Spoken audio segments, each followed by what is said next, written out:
ورحمۃ اللہ وبرکاتہ۔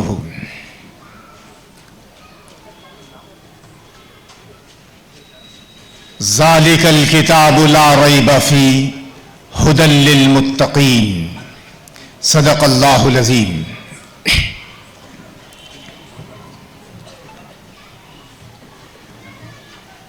جنگلوں میں، صحراؤں میں، بیابان میں پڑھو،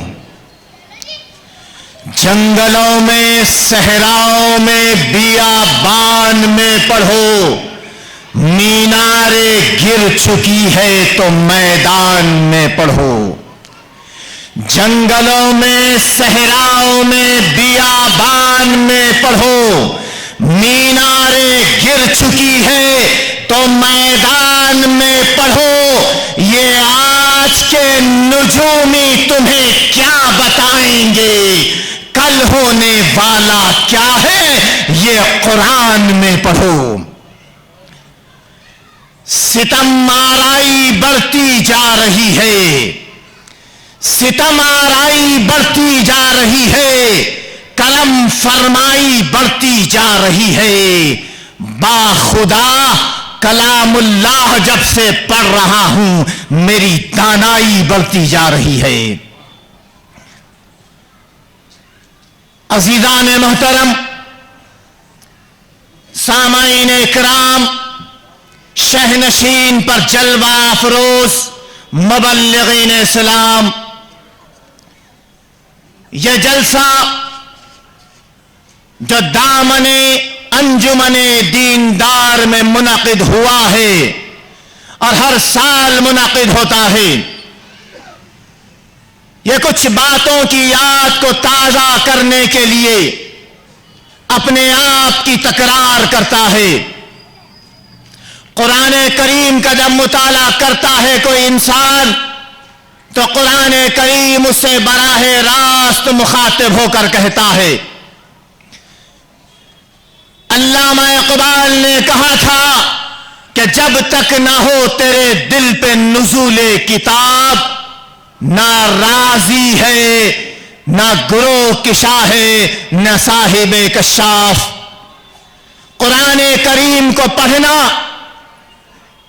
اس قرآن کو سمجھنا اور اس کے ذریعے سے اپنے دل کو روشن کرنا اور اپنے دماغ کو تیز کرنا اور اپنی سوچ کو بلند کرنا، یہ پیغام روز روشن کی طرح آیا اور بیاں ہے۔ آسمان کے اندر صورت خورشید، آفتاب روشن ہے، لیکن افسوس صد افسوس اگر چمگادڑ کی آنکھ سورج کی روشنی میں بھی اجالے کو نہ دیکھ سکے تو اس میں قصور آفتاب کی روشنی کا نہیں بلکہ چمگادڑ کی آنکھ کا ہوا کرتا ہے۔ آج مسلمانوں کی جو حالت آپ کے سامنے ہے اور جو ہمارے سامنے ہے، اسے بیان کرنے کی کوئی زیادہ ضرورت نہیں ہے۔ اگر آسمان کی یہ تعلیم کو، زمین کی کتابوں کو، تمام علوم کو جمع کر دیا جائے اور مختصر انداز میں آپٹیمائز کر کے 4 لفظ بولے جائے تو بات بالکل واضح ہو جاتی ہے۔ آج کا مسلمان اور بالخصوص ہندوستان کا مسلمان جس حال میں جی رہا ہے، اس کا جو مائنڈ سیٹ بنا ہوا ہے، اس کو اگر ہم سمجھنا چاہتے ہیں تو یہ 4 فکر انگیز جملے ہمارے لیے کافی ہے کہ ہم مسلمانوں کی مجموعی حالت کو سمجھ سکتے ہیں۔ پہلا جملہ یہ ہے کہ مسلمانوں کی اکثریت غفلت کا شکار ہے۔ ثانیاً دوسرا جملہ اگر مسلمانوں سے بہت زیادہ قریب ہوتا ہے تو وہ یہ ہے کہ پہلی صورت غفلت کی ہے اور دوسری صورت غربت کی ہے۔ جہاں غفلت ہے وہاں غربت ہے، تو غفلت اور غربت، اس کے بعد اور تیسرا ورڈ اگر ایڈ کیا جائے تو اس پہ حماقت ہے، اور چوتھا جملہ ایڈ کر دیا جائے تو پھر جہالت ہے۔ جہاں غفلت ہے وہاں غربت ہے، جہاں حماقت ہے وہاں جہالت ہے۔ کتنا عجیب معاملہ ہے۔ آسمان کی کتاب دین اسلام جس کا مطلب ہی جہالت کے خلاف ہے۔ اسلام کا اپوزٹ ورڈ شرک نہیں ہے، اسلام کا مد مقابل کفر نہیں ہے، اسلام لفظ کا اگر کوئی مخالف لفظ ہے تو وہ جہالت ہے۔ اسلام اپنے نظام سے ہٹ کر دوسرے نظام کو نظام جہالت سے مخاطب کرتا ہے۔ اسلام امن ہے، اسلام علم ہے، اسلام اخلاص ہے، اسلام ریاکاری نہیں ہے، اسلام دکھاوا نہیں ہے۔ قرآن تردید کرتا ہے منافقوں کی فکر کی۔ یقولون بافواہہم ما لیس فی قلوبہم، یہ منافقوں کی جماعت جو اپنے منہ سے کہتی ہے وہ اپنے دل میں نہیں رکھتی۔ اسلام نے جو تعلیم دی وہ تعلیم واضح ہے۔ اسلام اور قرآن واضح انداز میں مسلمانوں کو اور ساری انسانیت کو مخاطب کر کے کہتا ہے هل يستوي الذين يعلمون والذين لا يعلمون، کیا برابر ہوتے ہیں وہ لوگ جو جانتے ہیں اور وہ لوگ جو نہیں جانتے؟ قرآن کہتا ہے ہرگز برابر نہیں ہوتے وہ لوگ جو ان پڑھ و جاہل ہے، اور وہ لوگ جو دانا ہے اور بینا ہے، جو دانش اور بینش سے واقف ہے۔ تو یہ واضح فرق بتایا جا رہا ہے کہ لوگوں اپنے آپ کو زیور علم سے آراستہ کرو۔ یاد رکھو جب انسان بیدار ہوتا ہے تو وہ خود بخود حالات سے مقابلہ کرنے کے لیے تیار ہوتا ہے۔ غافل کی مدد نہ اللہ کرتا ہے نہ دنیا میں کوئی دوسرا آدمی کرتا ہے۔ تو آج یہ جو غفلت کا ماحول مسلمانوں پہ، یہ غفلت کی جو چادر مسلمانوں کے اوپر تان دی گئی ہے، ضرورت اس امر کی ہے کہ آج ہم اس غفلت کی چادر کو چاک کر کے باہر نکلے۔ کیوں؟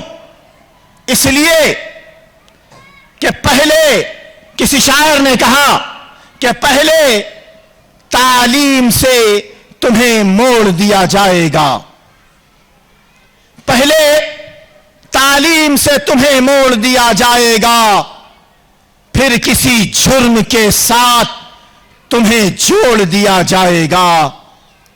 پہلے تعلیم سے تمہیں موڑ دیا جائے گا، پھر کسی جرم کے ساتھ تمہیں جوڑ دیا جائے گا، اور ہاتھوں کی زنجیر بنا کے نکلو، ورنہ تاگے کی طرح تمہیں توڑ دیا جائے گا۔ یہ بات عقل مند کو اشارہ کافی ہے۔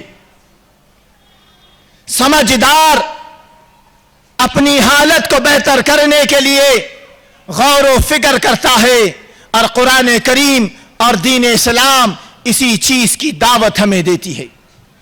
ایک مختصر سا واقعہ آپ کے سامنے بولوں گا، اس کے بعد قلت وقت دامنگیر ہے، اپنی بات کو سمیٹتا ہوا اپنے مقام پہ واپس جاؤں گا۔ ایک چھوٹا سا واقعہ تاکہ دعوت فکر ہو جائے، انسان اپنی حالت پہ غور کرنے والا بنے۔ کسی زمانے میں ایک مول صاحب رہا کرتے تھے۔ مول صاحب قرآن پاک کا درس دیا کرتے تھے۔ ایک مرتبہ حضرت نے قرآن پاک کا درس دیا، دینے کے بعد اپنے طالب علم کو بلا کے کہا کہ بیٹا یہ قرآن پاک ہے، اسے لے جا کر میرے حجرے میں رکھ دو۔ بچہ بڑے ادب و احترام کے ساتھ کلام اللہ کو لیتا ہے اور حجرے کی طرف جاتا ہے۔ جیسے ہی کمرے کی طرف جاتا ہے ڈر کر واپس آ جاتا ہے۔ جیسے ہی ڈر کے واپس آتا ہے تو حضرت پوچھتے ہیں کہ بیٹا ڈرنے کی کیا بات ہے، تمہارے ساتھ کیا ہوا کہ تم اتنا ڈر رہے ہو؟ تو بچہ معصوم جواب دیتا ہے کہ حضرت آپ کے گھر میں، آپ کے کمرے میں ایک سانپ ہے، اس لیے میں واپس آ گیا ہوں۔ تو حضرت نے بڑے اطمینان کے ساتھ کہا کہ بیٹا اس میں ڈرنے کی کیا بات ہے، قرآن تمہارے ہاتھ میں ہے، قرآن کریم کو نکالو اور تلاوت کرو، انشاءاللہ سانپ چلے جائے گا۔ بچہ قرآن کو لے کے جاتا ہے اور تلاوت کرنا شروع کر دیتا ہے۔ جیسے تلاوت کرتا ہے ویسے ہی واپس آ جاتا ہے۔ قرآن کریم کی تلاوت واپس کرتے ہوئے حضرت کے پاس دوبارہ آتا ہے تو حضرت بولتے ہیں بیٹا کیا ہوا، سانپ چلا گیا؟ تو بچہ کہتا ہے کہ حضرت میں نے قرآن پاک کی تلاوت کی لیکن بچہ نہیں گیا، سانپ نہیں گیا۔ تو حضرت نے کہا کہ بیٹا تم نے قرآن کو پڑھا، یقین کے ساتھ پڑھا کیا؟ تو بچہ معصوم تھا، جواب دیتا ہے کہ حضرت یقین کے ساتھ تو نہیں پڑھا۔ تو حضرت نے کہا کہ بیٹا جا یقین کے ساتھ پڑھ، سانپ چلا جائے گا۔ بچہ جا کر قرآن کو یقین کے ساتھ پڑھتا ہے لیکن اس کے باوجود سانپ نہیں جاتا۔ پھر دوبارہ آتا ہے، حضرت سے کہتا ہے کہ حضرت یقین کے ساتھ تلاوت میں نے کیا لیکن اس کے باوجود سانپ نہیں گیا۔ تو حضرت ماجرا سمجھ گئے۔ حضرت نے کہا کہ بیٹا یہ چراغ لے کے جا کر دیکھو کہ ماجرا کیا ہے۔ تو بچہ چراغ کو لے کے جاتا ہے۔ جیسے ہی کمرے میں چراغ کو لے جاتا ہے روشنی آتی ہے اور اندھیرا چھٹ جاتا ہے۔ اندھیرا جیسے ہی جاتا ہے تو نظر آتا ہے کہ بچہ جسے سانپ سمجھ رہا تھا وہ سانپ نہیں بلکہ ایک رسی تھی جو ہل رہی تھی۔ حضرت کو آگے بولتا ہے حضرت وہ سانپ نہیں رسی تھی۔ تو حضرت نے کہا کہ بیٹا اندھیرے میں تجھے جو نظر آ رہا تھا وہ تیرا اندھا اعتقاد تھا، جب روشنی تیرے پاس آئی تو تجھے معلوم ہوا کہ وہ سانپ نہیں بلکہ رسی ہے۔ تو اس مثال سے مورل آف دا اسٹوری یہ سمجھ میں آتا ہے کہ انسان جب جہالت کے اندھیرے میں ہوتا ہے تو اسے دھرم اور بھرم یہ دونوں چیزیں سمجھ نہیں آتی۔ دھرم کیا ہے اور پاکھنڈ کیا ہے وہ سمجھ نہیں سکتا۔ انسان سچ میں اور جھوٹ میں امتیاز نہیں کر سکتا، صحیح اور غلط کو پہچان نہیں سکتا۔ کیوں؟ اس لیے کہ قرآن کی ایک آیت پڑھتا ہوں آپ کے سامنے، اللہ رب العالمین نے فرمایا وَلَقَدْ أَذَرْنَا وَلَقَدْ زَرَعْنَا لِجَهَنَّمَ كَثِيرًا مِنَ الْإِنسِ وَالْجِنِّ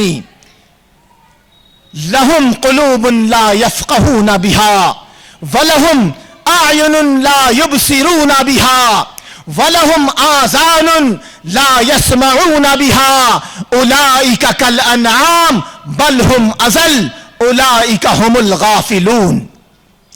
ترجمہ فرمایا اللہ نے کہ ہم نے بہت سارے انسانوں اور جناتوں کو جہنم کے لیے پیدا کیا ہے۔ وجہ بیان کی، وجہ بتا دی قرآن میں کہ ہم نے ان کو دل دیے لیکن وہ دل سے سمجھتے نہیں ہیں، ہم نے ان کو آنکھیں عطا کی ہے مگر اپنی آنکھوں سے دیکھتے نہیں ہیں، ہم نے انہیں کان عطا کیے مگر اپنے کانوں سے سنتے نہیں ہیں۔